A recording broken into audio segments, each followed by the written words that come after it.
Man. Crazy to think that there's already 2 weeks left of the regular season in college football. What an amazing season it's been. It's crazy to truly think that we're already at the end of it. Tonight, being Tuesday when I'm recording this, we got the announcement of the college football playoff. Round 3 with only, I think, 2 remaining now after this week. So we got 3 total counting this one, 2 afterwards. Wow. Can't believe that time's already upcoming. We got some great NFL games. Probably the best weekend of NFL football we've seen so far this season. Travis Hunter, mile-high favorite to win the Heisman as of right now. So, I mean, we got a lot to talk about today. So, without any further ado, we're going to hop right in like we normally do. We're going to talk about some NFL and the weekend that was. So, I don't know where I want to start off with. Do we just start Thursday Night Football? We'll probably just start out. Let's just start off with Thursday Night Football. Game starts off with the Eagles drive down the field. Penalty makes it 2nd and 22, which basically kills their drive. Jake Elliott would end up missing a 44-yard field goal. A bad punt would lead to Brian Robinson touchdown. Eagles would follow with a 3-and-out right after that. So it was about this point in the game, beginning of the game, you're like, oh, so this is over. And by over, it means like, all right, so this is where the Commanders start to pull away potentially. All right, Commanders actually got this. Holy shit, going to keep this game close. Saquon said, not on my watch. Amazing game by Saquon. I mean, that's just basically the takeaway. It's like, this was a Commanders, I mean, Jayden Daniels has to be hurt, right? I know maybe the closest healthiest he's been since the rib injury, but he still's got to be hurt. That's crazy. I definitely muted my phone. I don't know how they got unmuted. But 26-18 final score, by the way. Brian Robinson, like said, I mean, this was the first half, so it was 7-3 going into halftime, and 3-3 for both teams. And Eagles just fourth quarter. Saquon finally, I mean, they were just running Saquon. He was getting decent gains, making decent plays, and then finally they were just able to get him. Right at the end, you see his final stat line. Chef's kiss. It was beautiful. We're talking 26 carries, 146 yards. 2 of them things. 2 receptions for 52 yards on 3 targets. That was pretty much the Saquon game. Saquon took that game over. Amazing win by the Eagles. I mean, there's just not too much to go into. Thursday Night Football, this was just another back-to-back week of banger games on Thursday Night Football. This week we got Steelers-Browns that might be sneaky good. Sneaky good game. I don't know. We're gonna have to see. Jameis has had some moments. Man. One more time real quick. This ain't Marble Red. This is Light Them Sizz Red. Can't wait to talk about Indiana here in college football. I just realized I think we're about 3 or so minutes into the intro, and I just realized, oh shit, people are gonna think I'm supporting Marble Red. No. We're supporting Sig, said Nettie. But no, like I said, big win for the Eagles. They improved to 8-2. Commanders went from 7-2 to 7-4 after a quick few days. I mean, they're still sitting in a decent spot, but looking ahead now, I mean, is it gonna get easier? I mean, we're talking Cowboys, Titans, bye, Saints, Eagles, Falcons, Cowboys. Having the Cowboys twice is pretty nice. I mean, realistically, they should still finish with 10 wins, so I think they're going to make the playoffs very clearly. It's just a matter of the Eagles. The Eagles have, oh, am I stupid? Did I miss, like, half their games? No, okay, that was weird. For the Eagles, it scrolled up a lot farther than it did for the other team. Oh, bye week. That's what it was. We're good. So, yeah, like I said, Eagles now they'll play the Rams, Ravens, Panthers, Steelers, Commanders, Cowboys, Giants. I mean, Ravens, tough. Steelers, tough. I mean, they should beat the Panthers. Commanders, that's going to be another tough game, so I'm not going to get... I mean, it's going to be fun. Truly... I mean, this truly could come down. I mean, the Eagles' schedule's a little bit tougher, but they're a win ahead. This truly could come down to that Commanders-Eagles game being for the number 1 seed in the NFC East, getting that home playoff game, and that's what we love to see. Do you guys want to hear my AR? Let's just get out of the way. We're moving on to Sunday. Like I said, shout out to the Eagles, big win. Shout out to Saquon, awesome game for him. Now we're moving on to Sunday, 1 p.m. slate. Not a bad betting weekend for your boy. I did actually finalize the records. I think Sunday we kind of got eaten. Did we get eaten alive? I think it was just prop-wise, actually. I think it's spread-wise. We actually cleaned up really nice. I think 7-1 on the stuff I gave out. Prop-wise, I think we got eaten up a little bit. Touchdown-wise, I think it was about broke even. But, man, we didn't break even on this game. Colts, 28. Jets, 27. AR, game-winning drive. Jets, they stink. They're really bad. But Jets start off with a 3-and-out first drive. Colts on their first drive end up getting 3.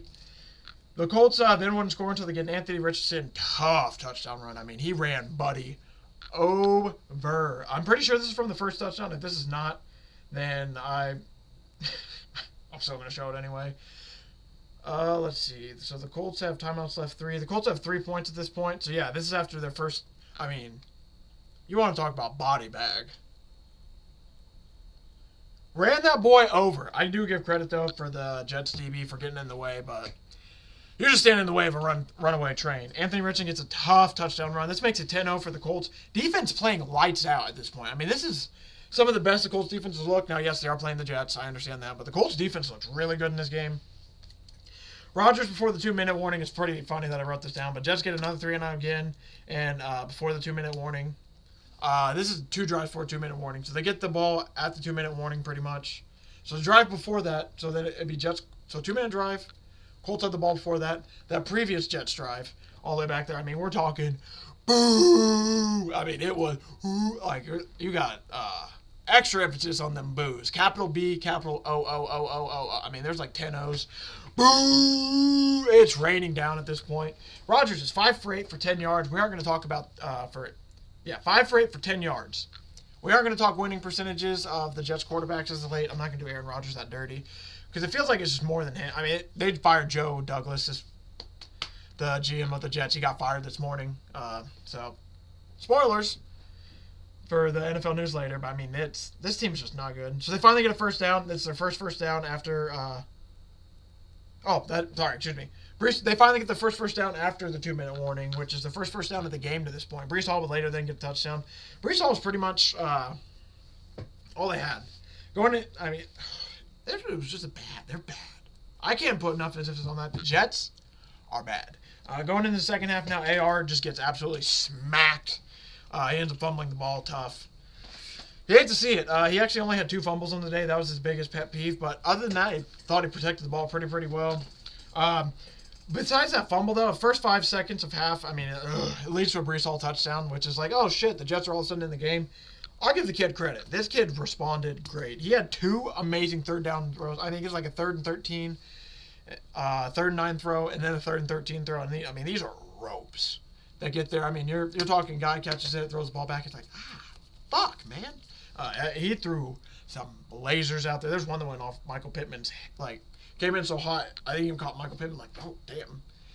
So one thing that sucks with Anthony Richardson. He misses the layup sometimes, but, man, then he makes plays like this on 3rd down that just have you like, man, this guy is amazing. No wonder we drafted him at 4. I now know what they see. But Gay would end up getting a 56-yard field goal after that. Just get a field goal back. Wide open touchdown for the Jets. I can't remember who scored that. It makes it 24-16 at this game. Jones. Ooh, this is where the fun part. Josh Downs answers. Would make it 24-22 for the Colts. They missed the 2-point, I believe. Jets didn't get a field goal, make it 27-22. AR drives him down the field. This leaves maybe they did. Sorry, I'm done. They didn't miss a 2-point. They missed a 2-point on this touchdown. Anthony Richardson would score another rushing touchdown. They had missed this 2-pointer. Make it 28-27, and then the defense would end up getting a sack to finish the game strong. But, I mean,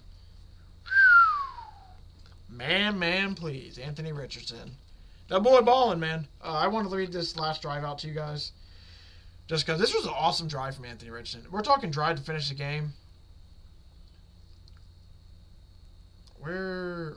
Oh, I see that. Okay, sorry. I had to. So it's 6 plays, 10 rush yards, 60 passing. 1:55. So this immediately opens up with a. Was that before the 2-minute warning? I can't remember the Alec Pierce. I guess that might have been the play before. Right? No, it should have been here. Oh, there we go. I'm stupid. We found it. Okay, so here we go. So this is Anthony Richardson's final drive. Anthony Richardson rushed left for 4 yards, tackled by. I guess I don't have to read that part. He's basically at ND 34. Deep pass made to Alec Pierce. This is right before the 2-minute warning, so that's why I was so flustered I couldn't find it. Deep pass completed 39 yards to Alec Pierce down the sideline. I mean, this was a nice throw. Nobody around Alec Pierce. Anthony Richardson passed left complete to Josh Downs. So at this point now, they're on the Jets' 10-yard line. Alex Pierce's completely flipped the field with that 39-yarder. Anthony Richardson has another short pass to Michael Pittman. They're on the Jets 6 at this point. Jonathan Taylor rushes right, gets 2 yards. And then this is what I love. All these teams are packing it in the middle. So you're starting to see a lot of that. I love this. I love kind of this. I mean, penetration will kill this. That's the only part that sucks. If you get a defensive lineman that's able just to absolutely blow through the guard's outside shoulder or the tackle's inside shoulder, or even the tackle's outside shoulder, somebody just blows through that, could completely blow this play up. But I love hey, let's get our 250-pound quarterback on the edge and let's let him deliver some punishment. And that he did. 28-27 win for the Colts. Just like that, the right back in. It sucks that they lose for 2 weeks. Houston loses for 2 weeks. Colts win. Hey, I'm not going to talk about this game too much, but we'll bring it up later. Texans win. 2 games out. Hate to see it, but the nice part is that the Texans, I believe they have a little bit of a tough schedule. Colts play the Lions this upcoming week. Only 7.5-point dogs, though, so they put some respect on our names. But after that, I think the Colts have a pretty decent schedule, including a bye. So I'm very excited to see what they can open up because, man, all of a sudden, if the Texans mess around a little bit, this Colts team could make something happen. But really, shout out to the Colts, man. Awesome game from them. Like I said, it just sucks for the Jets. Jets are bad, man. At this point, they're going to have a new GM. New head coach, new GM. Makes you wonder what's going to go on with the Rodgers situation. Wouldn't be shocked. The Jets honestly should. If they get a chance to, they should draft the quarterback this year. Sit behind. This is a business decision. The business side of it, obviously. Draft a quarterback. Let him sit behind Rodgers for a year, learn a little bit. Let the offensive line situation get kind of figured out potentially. Play the guy next year. But knowing them, if they're going to listen to Rodgers, which I'm not saying it's good or bad, but record-wise, tough. I mean, if they continue to, I don't know. I guess listen to Rodgers isn't the right way to word it either. If they just continue to build wrong around Rodgers, might be the better way to put it, then they aren't going to get anywhere to begin with. So it's just one of those situations like, man, I don't know. I just don't know. I'm not falling for it again next year. I can tell you what. I'm going to wait for them to win that division before I give it out. Because this is 2 years in a row now. First year, Aaron Rodgers injury burns me. Second year, embarrassment. Lions, Jags. Jags get a 50-yard field goal to actually open it up. It becomes 3-0. Should I just read out the touchdowns to you guys? I mean, 38. I'll read you the stat, too. Let me see. Lions put... I'm trying to think. Here we go. Belt to ass. That is the definition of the Lions-Jag games. 38 first downs, no punts by the Lions. 38 first downs, no punts against the Jaguars. To be honest, I'm shocked that Doug Peterson still has his job. Truly. I understand that it went beyond him this game. Obviously, because Trevor Lawrence isn't playing, he's hurt for the year. But writing's just on the wall at this point. It's just a matter of when at this point, not if, I feel like. I mean, I wouldn't be on a limb, I feel like saying that, but man. All right, let's go through the touchdowns. David Montgomery touchdown. Jahmyr Gibbs touchdown. David Montgomery touchdown. Amon-Ra touchdown. Jackson another field goal. They're only down 28-6 at this point. Man. I don't want to get into the yards for this. Jameson Williams touchdown. Brock Wright touchdown. Shout out to him. We took that live. Nice little 20 for 340. Shout out Brock Wright. Amon-Ra touchdown. Jake Bates field goal. At this point, it is now officially 52-6. You would have thought this was the Alabama Mercer score from this weekend, how bad this beatdown was. That was a professional team on that field that just could not stop the Lions. It's a mix of the Lions are horrible. Excuse me, let me rephrase that. It's a mix of the Jags are completely horrible. The Lions are horrible to play against. They're just clicking on all cylinders. Yeah, I think that's all I really need to bring up for that game. Jags, we're going to wait to see what happens with Doug Peterson as a Colts fan. Oh boy, they're coming. Packers, Bears. Packers get 8 plays, go 70 yards for it leads to a Jaden Reed touchdown. So immediately I'm like, all right, so they're going to put belt to ass as well. Did I actually turn out the case? Bears lead 10-3 after a Roschon touchdown going into half. And then after the second half, Packers would then get a huge stop. They hold Chicago to 3 after Chicago kind of drove down the field. I mean, this is the best of Chicago's offense looked to this point this year. Jacob answers with the touchdown, makes it 14-13 Packers. Packers would then get a huge 4th and goal line stop. This is later in the fourth quarter now. I don't know why the Packers went for it on 4th and 6. I mean, hindsight obviously doesn't matter, but I mean, you would think you'd want to just take points there. And at the same time, Jordan Love did just get tackled 1 yard short. He rushed for 5 yards, just missed a yard short. So then this leaves to Bears don't do anything with their drive. Jordan Love gets a rushing touchdown. They miss it 2 points, so they're up 20-19 at this point. And let's just say, shout out to Brock Wright. Shout out to Jordan Love. I got these boys at plus, I think, 2,000 odds minimum each. And, I mean, that was awesome. Because after those 2 touchdowns, basically, it's like, all right, cool. So I'm up for the day. Let's have some fun. No fun was had. We missed a lot of touchdown props after that. But shout out to those 2 guys. Did some stuff right. But at this point, the Bears drive down the field. And, I mean, it's game's over. Bears get the just inside 45 yard for the field goal. So it's like, all right, cool. We're already set. We're good to go. And this was brought up on the Pat McAfee show. I don't know the rules exactly on the field goal block. They were saying that there's potentially a penalty that should have been called. Looking back, I don't know, like I said, because I don't know the full official rules because that field goal block rules change so damn much. But field goal gets blocked.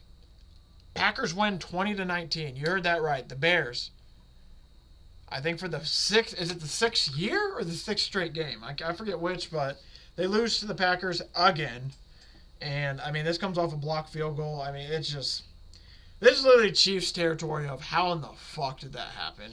Because you're literally watching the kick, and I was sitting there being like, damn, looking at the, had Packers in it.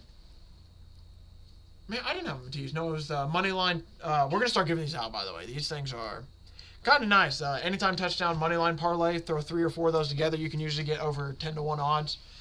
This weekend, heartbroken by mine. We had Kareem Hunt, Chiefs. Josh Jacobs. Sorry, I had to think. Josh Jacobs, Green Bay Packers, Devon Achane, Miami Dolphins, and then David Montgomery, or no, Amon-Ra, St. Brown, and the Lions. So that was a nice little 4-legger we had. It was going to pay out like close to $400 off 10, and we aren't there yet, but them Chiefs lost. No, but going over on this game, it's just, man, yeah, I'd hate to be a Bears fan. As a guy who lived in Chicago for 4 years, as a basically as a college student, I was trying to think. I was about to say as a friend of fans. It's like, no, I was just a college student in Chicago as a Colts fan. Man, dude. My first experience with watching Bears fans is we watched that. Oh, man, my first one was Aaron Rodgers to Randall Cobb. Absolutely killed him. This was 2018. 2018, Aaron Rodgers absolutely kills him for the first game. So, and I ended up picking the Packers in that game, so it was awesome. Had money on them, so I was like, yeah, let's go, Pack, go. That was the same year as the double doink, I believe. Or the double doink was the year after. I can't remember at this point. Maybe even the year after. I don't know. All the Bears losses started to merge together, but there's a year run where it's like, this was the best the Bears have ever been. I'm around constant Bears fan. It's just like, man, we got him. We're going to be good. And then it's like, man, they're bad again. Holy shit, they're bad again. Would you believe it? They're bad again. It's just sad, man. I don't know when the Bears are going to figure it out. At this point, there are some good things coming out where Caleb Williams apologizes for the way he's been acting a little bit. Because he's been a little bit pouty and a little bit. Stuff like that. Hasn't given the best body language, which understandably so. I'm not blaming him for it, but at the same time as a quarterback. I mean, we just went through it with AR. Higher expectations, it's a different level of things. I mean, you can pout as the kicker, but you shouldn't even really be doing it then, but you really can't be pouting as a quarterback. Everyone sees that. Everyone judges that. Just a different standard to get held up to. So, man, like I said, though, overall, it's just going to be interesting to see what happens with the Bears. They got a long way to go. It seems like they have all the potential right answers, but just no ways to do anything about it. I mean, they have all the weapons they could need.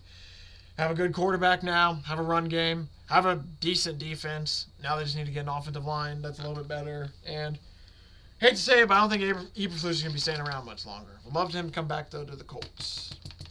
Would love it. We need our defense to... He was pretty good when there as a defensive coordinator for us. Ravens Steelers. Excuse me.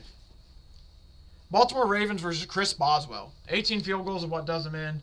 I have a lot of notes in this game, but we don't really need to go into it. Steelers have scored for 19 straight quarters. I believe that stayed at this point into the first quarter. I believe that stayed true, so I believe they're still on that quarter streak. Derrick Henry fumbled the first drive. Leaves 3. Justin Tucker misses a 47-yarder, which broke a streak from inside 50 for him. And he missed a 50-yarder. Tempers flared a lot in this game, but my biggest thing is, what is going on with Justin Tucker, man? He's got to be hurt. Something's got to be wrong with him. Ravens, by the way, Ravens lose 16-18, by the way. We're going to talk about that two-pointer here in a minute because I'm very curious what was going on in that play. But, yeah, Justin Tucker, don't know what's going on with him. We need to get that figured out. Went from being, I think he's 16 of 22, I heard on the year. 16 of 24, something like that. I mean, that's not Justin Tucker. That's Chad Ryland from the Patriots last year, getting them Drake May. But yeah, Henry scores a touchdown, which keeps that streak alive for us. If you took that bet with me for Derrick Henry to score a touchdown every year or every game of the season, we took that a few weeks ago when FanDuel offered it. Odds are dropping every single week, so we'd love to see that, and it's still alive. Kyle Hamilton came back in. Man, Russ had a horrible pick with 9:03 to go, where that might be like, all right, this is where the Ravens turn around the game, and they just don't. Steelers force another fumble. I want to talk about the Steelers special. We got our hearts ripped out, man. Steelers special. Ravens score a touchdown, basically. They're up 7-6.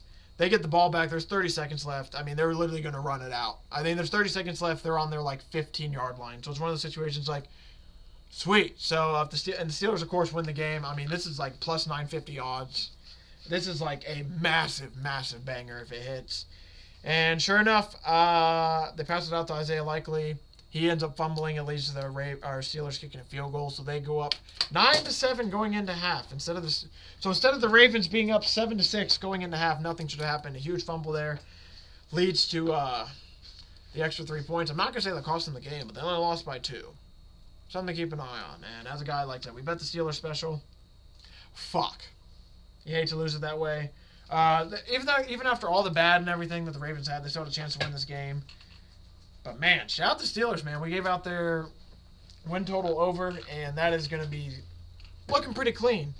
And very curious to see what this matchup comes to towards the end of the season. I mean, this was just one of the games of the day. Truly was an awesome game. Still can't... Biggest questions of the game, though, what's this going to be like in the second matchup? Is the second matchup going to be bigger than the first? And the fact that it could really could affect one of these two teams playoff-wise. Who's going to... Basically between these two teams for the AFC North at this point. Bengals with another loss that we'll talk about. I mean, that was a fun game at least. But Bengals lose. Browns lose again. It's between these two teams. That second matchup is going to be potentially for the home field in the playoffs. But yeah, Russ not playing the best. That's something to keep an eye on. Saints, Cleveland. Shout out them Saints, man. MVS, man. As a guy who dropped MVS right before he went off. Oh, my. Literally had him in my roster, had him up until Sunday, dropped him Sunday, put in Audric Estime. We ended up winning, thank God, so it didn't matter, but I was upset. Let me tell you what, I was upset for a long, long while. Saints win 35-14. Only game that missed in my teaser was the Browns covering. I thought the Browns might be able to at least keep this a little bit close. Goddamn, it was a Taysom Hill show. Taysom Hill finishes with just amazing. I mean, Taysom Hill did everything for them. 1 for 2 for 18, and he had 7 rushes for 138 yards, 3 rushing touchdowns. I mean, this guy just was doing everything. Not really too much to talk about. Browns are bad. Saints are bad as well. Saints just get a win in this spot. Elijah Moore, shout out to him for catching the touchdown pass to put us. I mean, Jameis Winston hit us over 1.5 passing touchdowns. Might have been the only 2 they scored, but hey, we'll take it. Hopkins missed 2 field goals in that game. Even had a chance at basically missed 2 in the same drive because he missed it. They get the ball back because of a penalty. And then he misses it again after they scoot him in. But yeah, shout out to the Saints. It's a big win for them. They're starting to bounce back a little bit. And man, the NFC South all of a sudden.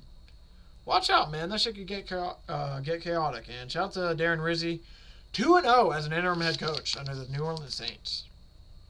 And also, shout out to Jerry Jeudy, man. 89-yard touchdown.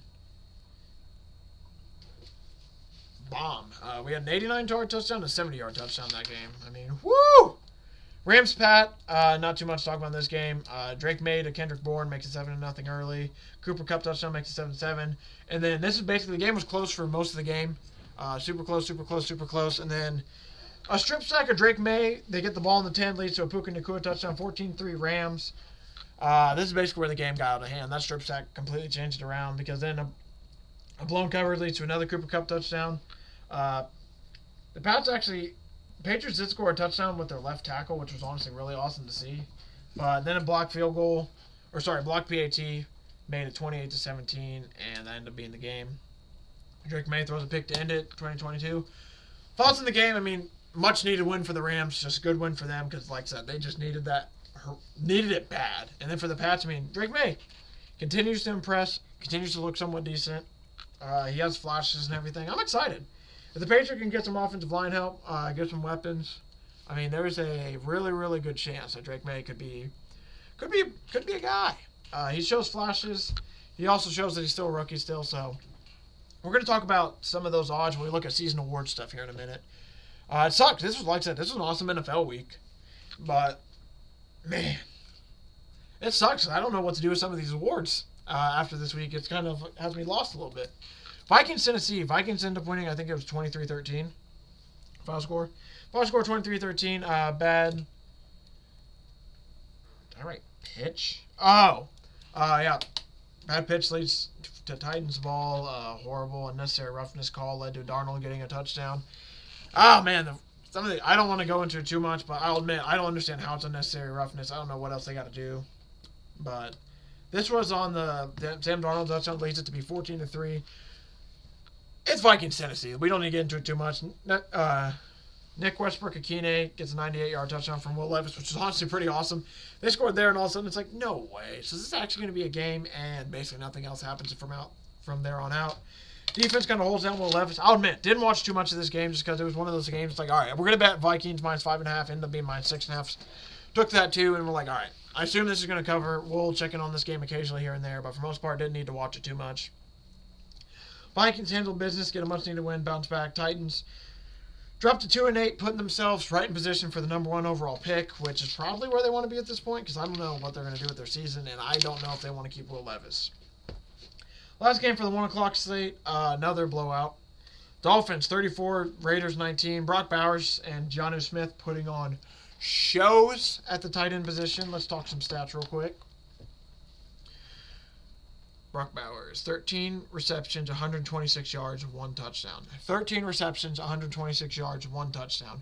Jonnu Smith, 6 receptions, 101 yards, 2 touchdowns. Out of baby tight ends, yes.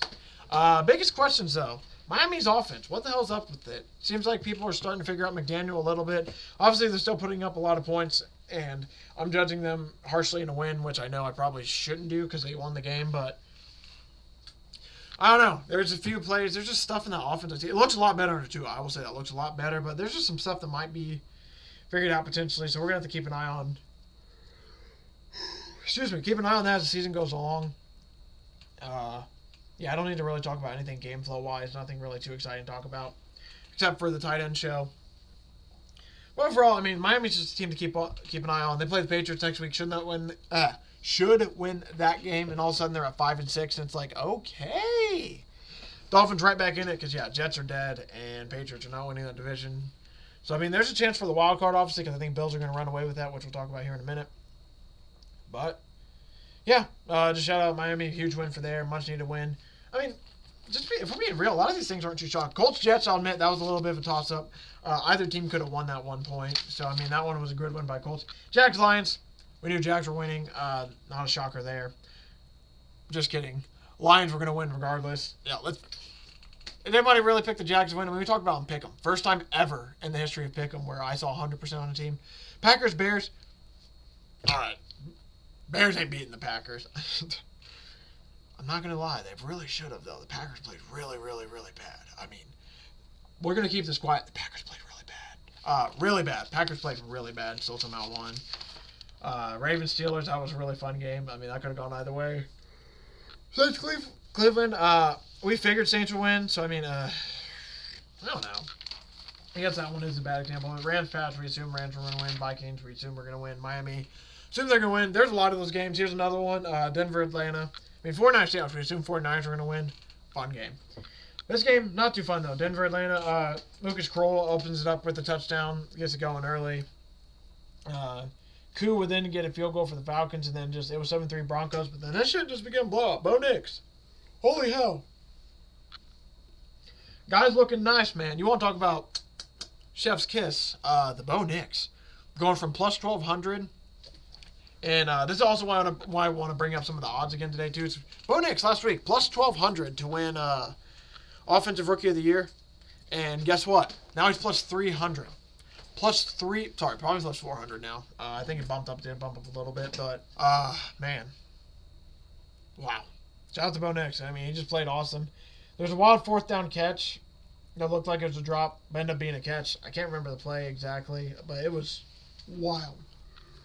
I were wild now, caps. I mean, this game, and I mean, you see me yawning. This game was a blowout. The reason it sucked is I wrote wild catch because that's when this game was somewhat decently close. I read to Troy Franklin TD, and then it just became blowout city. But yeah, awesome win for Denver, who is all of a sudden, I mean, are they going to make the playoffs? Are we talking 3 teams from the AFC West?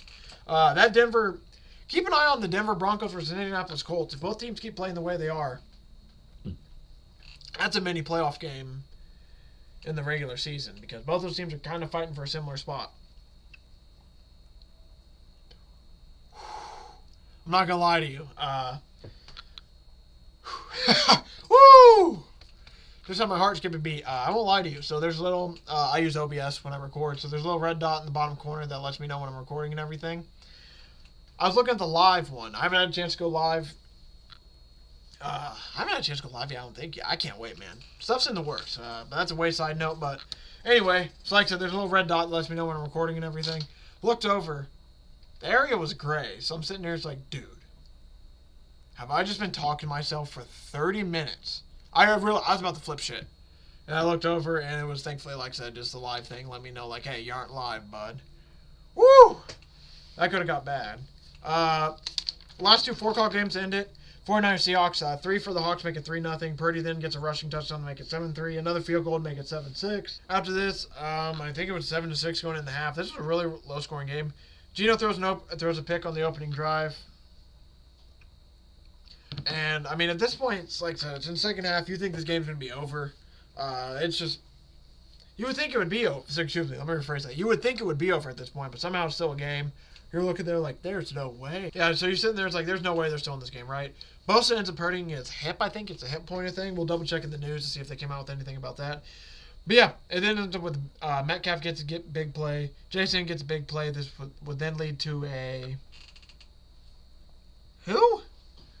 I can't read my own handwriting. I think it's Kenneth. I believe that's what I meant to write. Oh, yeah. Kenneth touchdown. Then after that, John Jennings would answer back. Then it'd be 17-13. This is where the fun begins. We will go to... This is another one of those. Let's pull up the last drive of the game because, wow, Geno. I mean, Geno played really, really well. Lights out. 11 plays. 226 of total time, which ends in a touchdown. I mean, Geno's legs are what's... I mean, he had 2 massive runs. So, like I said, he completes a pass to Kenneth Walker for 5 yards. Then he completes another pass that goes nowhere. Completes to Jason for 8 yards. Completes to Jason for 7 yards. Excuse me, I guess I'm just going to yawn for the whole end of this episode. Another incomplete pass. Jason for 15 yards. He gets sacked. And there's a minute 13 left in the game at this point. He gets sacked. So now it's going to be 2nd and 13. And this is where the big plays happen. 2nd and 13. He gets a lane to open up. Scrambles for 16 yards. 1st and 10 now, 39 seconds to go. Completes a pass to Jason for 8 yards. And at this point, they are at the San Fran 13. 2nd and 2. Drops back to pass. Notices it's man coverage. And the boy goes scooting. Scoots his way to the end zone. Geno Smith scores a touchdown with 18 seconds left to go. Seahawks would end up winning 20-17 over the San Francisco 49ers. And now it's just a question of, man, what is going on with the 49ers? They just can't seem to get things right. Debo, man, is it just not his team anymore? What's going on with him just doesn't seem right. Just a lot of weird stuff going on with this game. Like I said, Bosa gets hurt. No George Kittle in the game to begin with. Ricky Pearsall ends up with no catches. There was just so much weirdness going on with the 49ers, and sucks to lose that game. You thought there was a chance they'd win it, and of course they ended up losing it. Okay, I just took a 2-minute yawn break, so hopefully, I mean, you can see your boy been crying a little bit. No, I'm just kidding. Hopefully, I've got all my yawns out. I mean, we got like 30 minutes to go. Boy, wake the hell up. Bills Chiefs. That's what we'll talk about next, and man. All right, like I said, Bills Chiefs. Wow, just awesome game. Bills 4-0 now in the regular season. Chiefs still 3-0 in the playoffs. Man. 30-21 victory for them. I mean, it opens up with a James Cook ends up rushing right for a touchdown.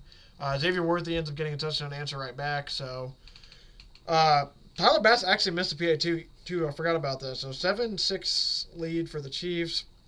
James Cook gets another touchdown, which was clutch for me. I was playing against Josh Allen in fantasy, and if he would have scored 2 touchdowns, might have lost this week, and we need to make the playoffs. So, shout out to him for giving Cook 2 of them things. We finally got our Cook touchdown paid out. He doubled up that joint. They're finally like, all right, he's almost scored 8 to 10 touchdowns at this point. Let's see his 2, 3, 4, 5, 6, 7, 8. Yeah, he literally doubled that thing up. He scored his 10th rushing touchdown of the year, and they're finally like, all right, let's pay him out now. He's done it. I mean, they should owe us double for that, man. Huge, awesome game for him. Like I said, James Cook, awesome. Noah Gray ends up having 2 touchdowns himself as well. And then Tyler Bass would end up kicking a field goal, though. But we're talking 14-16 going into halftime. Bills. We're going to get a touchdown with Curtis Samuel. Tyler Bass makes the extra point. This is where Noah Gray would get his second touchdown. So the Chiefs are down. Was it 2 at this point, I think? But yeah, the game basically comes down to the final drive where Bills are up 2, 4th down call. Let's be looking back in the moment, I'm sitting there myself, I'm like, they got to kick this, right? And immediately I'm like, you're playing the Chiefs and Patrick Mahomes. There's no way that they're kicking this. They go for it. Where's this play at? I want to read it. It's 4th and 2, right? Yeah, after 3rd and 2, they get a rush for no yards. 4th and 2, Josh Allen scrambles for 26 yards for a touchdown. I mean, just massive play by Josh that pretty much ices the game. And the Bills, yet again, win in the regular season. But like I said, we're going to have to keep an eye on the Bills, because now that they've done it a few times in the regular season, it's always the playoffs where they have issues. If this was the year where they're able to get it done, that'd be awesome. But it also felt like the Chiefs weren't. I really agree with the Alex where it didn't feel like the Chiefs were fully in their bag. I felt like if I told you, does it feel like they were trying their? I mean, obviously they're trying their hardest. You get that point. It's the NFL. They're going to try to win these games. They don't want to lose these games. But I mean, when Xavier Worthy's your leading receiver. 4 for 61. D-Hop's only 3 for 29. Travis Kelce, 2 for 8 yards. I mean, it didn't feel like they unloaded. I mean, realistically and reasonably enough, it felt like they didn't unload the whole clip. It definitely felt like they left. I'll be honest, it felt like they fired maybe 10 to 12 rounds. They still got about 18 left sitting in there. And I mean, I'm not taking anything away from the Bills. Earned that win. That's a massive win. They're the first team to beat the Chiefs this season. And I mean, shit, the Chiefs were blocking kicks to win games, so just awesome for them. Massive win. We'll talk about the Sunday night games now real quick. We'll talk about the Monday night one first, because blowout, baby. Man, Cowboys are really going to be bad. We'll talk about them in the news section. 34-10, Texans win. Joe Mixon, 2 receptions for 44 yards. Rushing-wise, 20 rushes, 109 yards. 3 touchdowns as a guy who bet him for 4. Just missed out on another one. Shit. But, I mean, we gave him out for 2. Gave out his rushing over. I mean, those felt automatic. I mean, if we're being honest, sucks that Nico Collins didn't score. They kind of called it back first play, which really sucks. But Nico Collins, anytime touchdown. Joe Mixon, anytime. Joe Mixon, 2-time touchdown. Joe Mixon's rushing over. And Texans -7 felt like immortal locks of the night. Only one that didn't hit was Nico Collins, which, like I said, it did hit first play, and then they called it back for illegal man downfield. You hate. Fuck. Shouts to the Texans, though, bouncing back, finally scoring in the second half. I'd be lying to you if I didn't tell you I went to bed about. Kyrie Fairbairn kicked that field goal, 7:07 to go. And I'll be honest, I'm like, all right. We'll rewatch this game. I didn't. I don't even lie to you. I still haven't rewatched it yet. It's like, all right, we'll watch this game tomorrow. Now, I won't lie to you. Probably don't need to rewatch it. Feel like I got all I needed to get from that game from the first half. Seeing some of the second half stuff I did see, though, at least stat-wise, and a few clips. Very impressed with what I saw. They just kicked their ass so early on, it didn't really matter too much.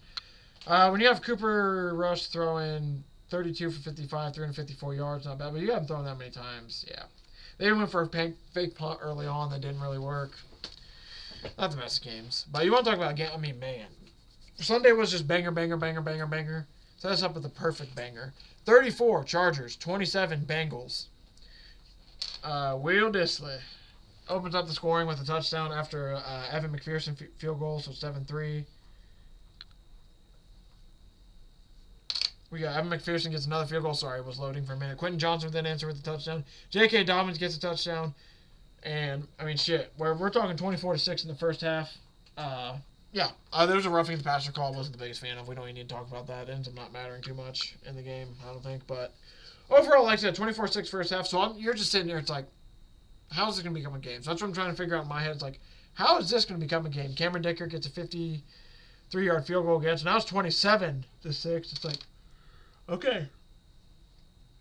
How in the hell they're going to blow this? I'm sitting here thinking, it's like, man, this is where I'll admit, I was pissed because I doubled down on Hassan Haskins to score a touchdown where it's like, all right, they're going to throw him again. By the way, I'm giving him out next week. There's been 3 weeks in a row where he's coming in at least once in the goal line, and he got like 2 attempts at it, didn't get it. But, I mean, shit, we're talking 40 for 900 if he scored last night, and, I mean, I'll take those odds every single day of the week.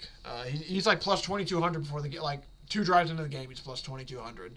So that's going to be something we're for sure giving out. But Jamar Chase gets a touchdown. Then T. Higgins gets a touchdown. Then Jamar Chase gets another touchdown. Man, he's playing good. J.K. Dobbins, though. So it's 27-27. Both teams kind of struggling to score a little bit after this point. With 26 seconds left, J.K. Dobbins said, I got us, boys. Put everyone on his back. 29-yard touchdown run. I mean, didn't run over, but he ran through like 2 or 3 guys.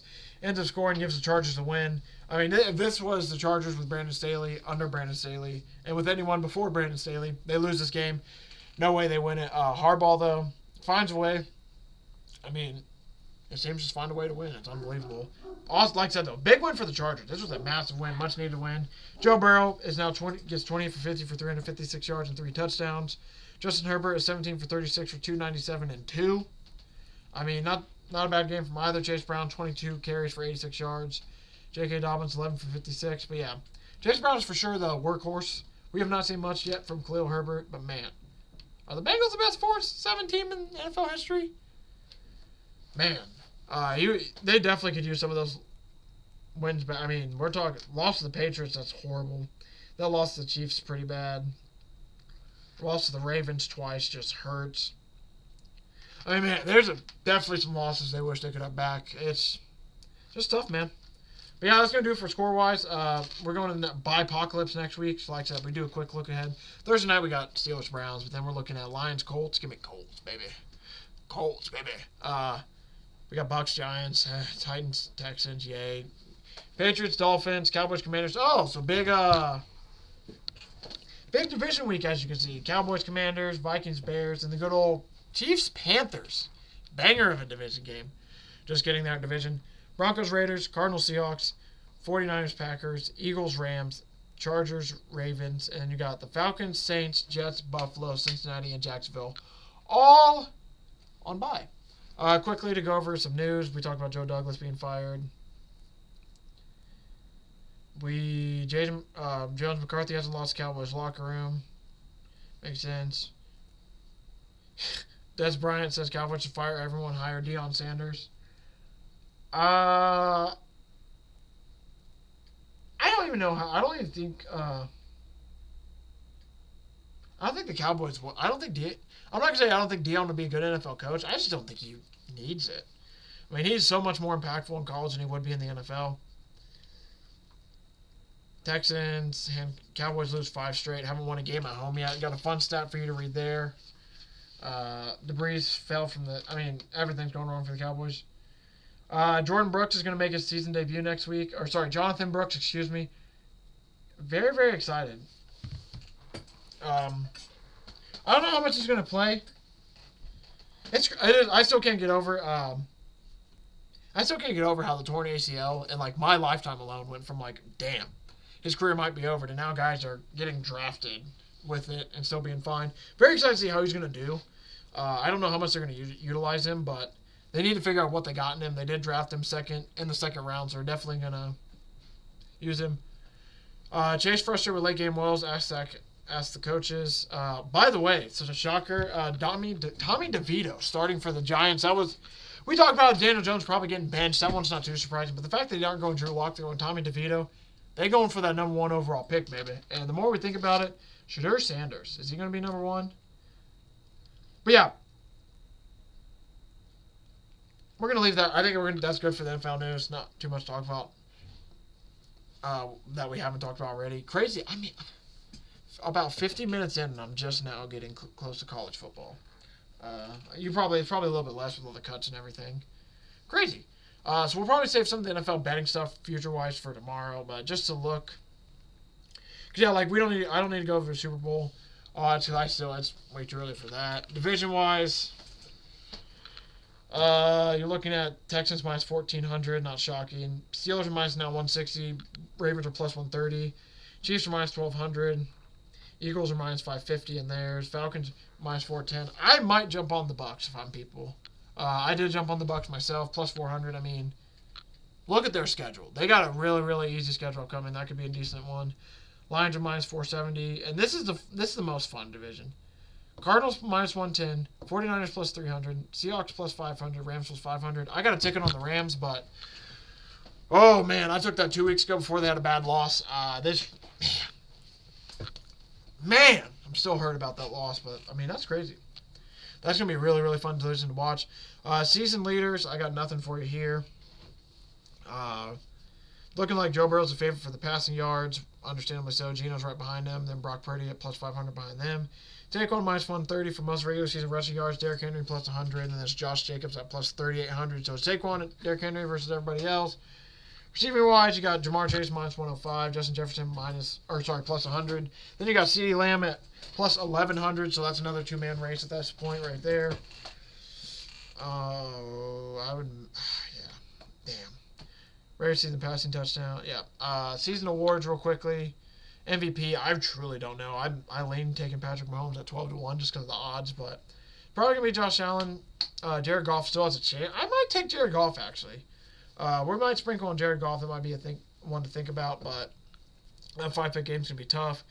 Offensive player of the year, basically between Henry, Barkley, and Chase, in my opinion, as of right now, and I don't know who I'd pick between those three. Offensive rookie of the year, Jaden Daniels went from minus 4,000, now he's minus 5,500.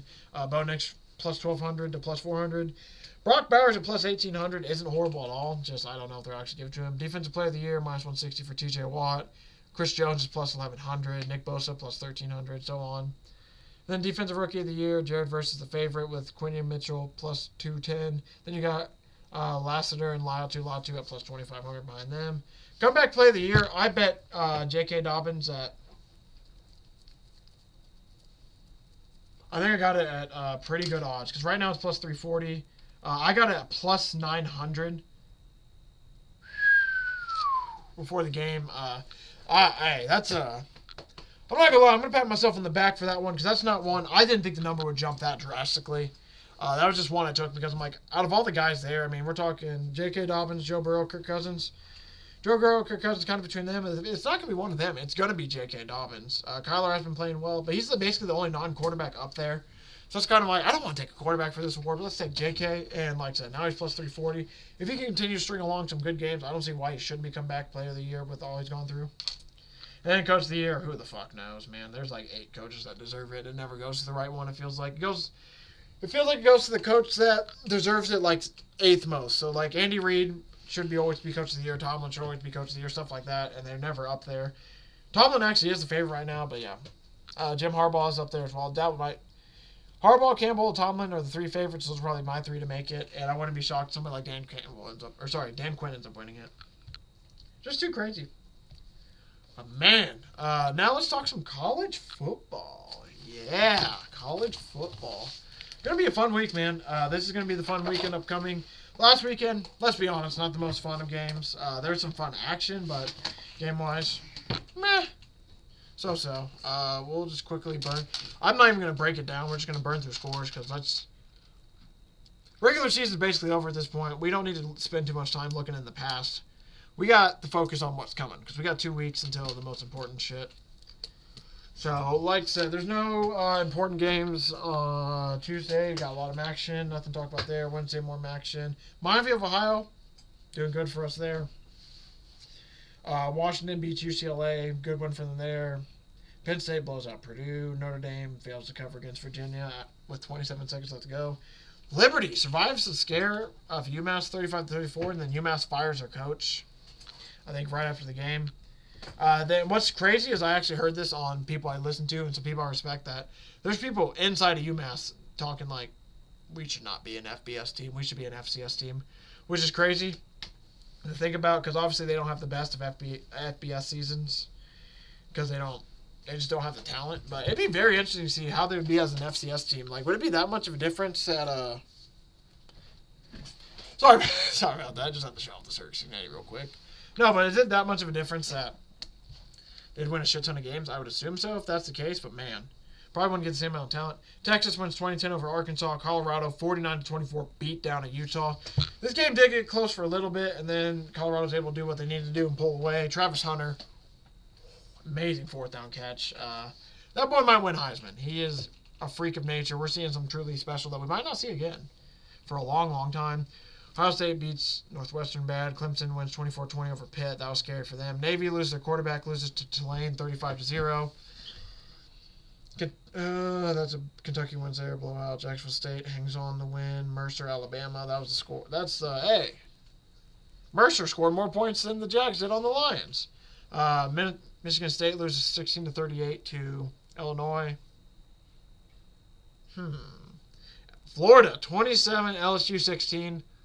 That's a shocker. That one just hurt. If you're an LSU fan, that hurts. That was a must-needed win game. Air Force beats Oregon State 28-0. This was an awesome little snipe that we got. Sorry I wasn't able to give it out, but that was an awesome snipe for your boy. SMU wins 38-28. They cover their team total. Louisville, upset by Stanford, gets their first not FBS win, first ACC win. I believe that's what it is, first ACC win, first FBS win in a while, though. Baylor just wins 49-35 over West Virginia. Neil Brown's tenure is probably going to be coming to an end soon. USC beats Nebraska. Missouri loses in South Carolina, what was actually really entertaining final minutes. Rutgers beat Maryland. Arizona State beats Kansas State. Boise State wins 42-21. Very, very, very misleading score. This was a one-touchdown game. Very, very, what is that? About 6 minutes left in the third. This is a one-touchdown game where Boise State's able to pull away, and then they scored 3 late touchdowns to cover for us. So we aren't going to bitch about them covering, but we might have escaped with one there. Let's just say that. Georgia beats Tennessee 31-17. Oregon skates by Wisconsin 16-13. Texas A&M, massive win for them. New Mexico, shout out the Lobos, man, getting a field storming. They beat Washington State 38-35 to keep their bowl eligibility alive. A win over Miami gets this team bowl eligible. You best believe they're going to be playing their hearts out. That's going to be a team we have to keep an eye on. BYU, upset by Kansas. Wow, Kansas is single-handedly just destroying the Big 12 at this point. Comment like the Grim Reaper meme. Beat Kansas State now. They lost to Kansas State. Let me retry that. Beat Iowa State, who was, I think, number 1 at the time. Beat BYU, who was number 1 at the Big 12 at the time. Now who do they play? The new number 1 team in the Big 12? Colorado. Give me Colorado, though. I can't wait for that game. That game will be fun. But that goes over the scores and everything. Coming into this week, man, big week in college football. We got some top 25 matchups. UNLV versus San Jose State. UNLV is ranked 23. Miami versus Wake Forest. Illinois, Rutgers. Indiana, Ohio State. SMU, Virginia. Ole Miss, Florida. Georgia, UMass. I mean, Jesus. Tennessee, UTEP. Minnesota, Penn State. Colorado. 2-point favorites over Kansas.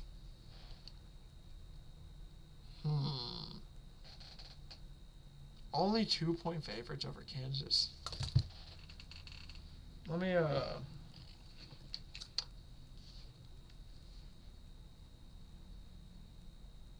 yeah. Alright. Thank you. We got some money we're going to put on that game. We'll come back tomorrow. We got... It's minus 122. I'm actually... There's a good chance I might bet this number now because I don't think it's going to be there. I just think that... I genuinely think people, like... Not even betting people. I think... Not even the shops. I think just the masses are going to see... Colorado's only a 2.5 favorite over Kansas, and they aren't even going to put... Like, people who actually watch college football and have been paying attention are going to know, like, Kansas is actually truly liable to steal this game.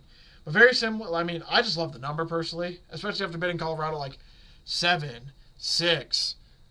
sorry, not even 6, like 7, 8, 10, 14, 11 and a half all these weeks. It's nice getting back at a 2.5 number. And like I said, my biggest thing with this game is I just think that there is a very good chance that this number just ends up not being there because, like I said, I think the Masters are going to be like, Colorado's only 2.5 favorites, and it gets bet down to like, or it gets bet up, like 3, 3.5. So I like it at 2.5 there. Yeah, and then we got BYU, Arizona State, which is going to be an awesome game. Texas, Kentucky, Boise State, Wyoming. And then Army, Notre Dame, Alabama, Oklahoma, Iowa State, Utah, Texas A&M, Auburn. But, man, Army, Notre Dame. After Notre Dame didn't cover last week, I'm probably going to have to take Army. Because at worst case scenario, Notre Dame doesn't cover, and I'm happy because my Army boys covered. Best case scenario, Notre Dame wins massive, and this is one of the last few games. I guess I have to worry about USC next week, but this is one of their last massive games remaining to make the playoffs, so we can be happy about that. National championship-wise, you're looking at Ohio State plus 320, Oregon plus 440, 480 for Georgia, Texas 500, Alabama 800, Ole Miss 1,000, Penn State 1,800, Notre Dame 2,000, and so on. Colorado 5-1. They were like 7-1. I feel like a few weeks ago it wouldn't be. I don't know. We don't need to worry about that yet. Yeah, we're good. Now we're talking Heisman. We'll save that for the end to talk about my New York guys, because I think we're pretty much going to lock that in. Sun Belt, you're looking at Louisiana, James Madison, it looks like, for that conference. Those are the two favorites betting-wise. It's going to come down to UNLV, Boise State, and Colorado State for Mountain West. Boise minus 300, UNLV plus 400 as of right now. Jacksonville State plus 130, Western Kentucky plus 165, Sam Houston plus 550, Liberty plus 750 for the Conference USA. I'll tell you what, Liberty was my biggest fear in this conference. They had two massive losses. We got Jacksonville State at we got them like 3-1, I think, like 3 weeks ago, so that was really awesome. For the MAC, we have Miami of Ohio, but it's between Bowling Green, Miami of Ohio, and Toledo. Those four teams realistically are the ones who might have a chance to do something. I don't know. Toledo, the way they've been playing, they might just be able to steal something. AAC, Tulane minus 280, Army plus 220. That's going to be a fun battle. Tulane's been pretty good. I hope those two end up playing because that's going to be an awesome game. I'm going to for sure take Army in that game, but I would not be... That's just going to be a fun football game, dude. Got me excited for some AHC action, man. Southeastern Conference, you got Texas plus 160, Alabama plus 165, Georgia plus 310, Texas A&M plus 1,300. I really don't got anything for you. I don't really know for sure. I'm just going to be excited to watch it towards the end. Because, yeah, I think Texas plays Texas A&M. That's going to be a massive game to end the season. Rivalry week, baby. 2 weeks away. A week from today. Or even a week from today, we'll be talking about. A week from tomorrow, we'll be giving out rivalry week bets. And then we got conference championship. And then, holy fuck, we're already in the playoffs. Big 12, Colorado plus 100, BYU plus 310, Arizona State plus 370, Iowa State plus 750. 2 more games, Colorado. Let's go, man. Big 10 wise, Ohio State minus 120, Oregon plus 135, Indiana plus 1,000. The fact that Iowa State is now the favorite over Oregon after what Oregon showed, just the fact that Oregon showed they were human against Wisconsin. Interesting. Very, very interesting. I can't wait for this Big 10 game this weekend between Ohio State and Indiana. Very, very excited. Then you got the ACC, Miami plus 100, SMU plus 150, Clemson plus 450. That's going to be a fun little race to the end as well, especially now that Miami has a loss. All of a sudden, that feels a little bit wide open. College football playoff-wise, they're to the point now, they don't even have odds for every team. They just name teams. You got, like, Alabama's to make its minus 650, Army to make its plus 750, Boise's minus 265, BYU's plus 300, Colorado is plus 100. We got them plus 1,700 like 4 weeks ago. Indiana minus 340. I mean, this is going to be fun, man. It's going to be fun, man. But yeah, to end it, we're going to talk about my guys I like making to New York. And then, yeah, we're to take a quick little. We actually, I guess, kind of already did do the look ahead. So, yeah. Obviously, we got our Heisman favorite, Travis Hunter. I think he's going to win the Heisman at this point. Hunter and Genty are for sure going to be like the. I'm so glad we got to this point. I've been holding off just for the fact that I'm like, man, they're going to force a quarterback into this award. They can't. They have the quarterbacks at plus 1,400, plus 3,000, plus 3,500. I mean, Dylan Gabriel has fallen all the way to the back. We got Curtis Rourke in front of him. But, man, Travis Hunter, Ashton Genty, so happy for those two. Those are two guys that at the beginning of the season, I'm so pissed I cashed out my Genty ticket as early as I did. Or, actually, to counteract that, I'm very pissed I didn't place money on Ashton Genty at plus 33 to 1.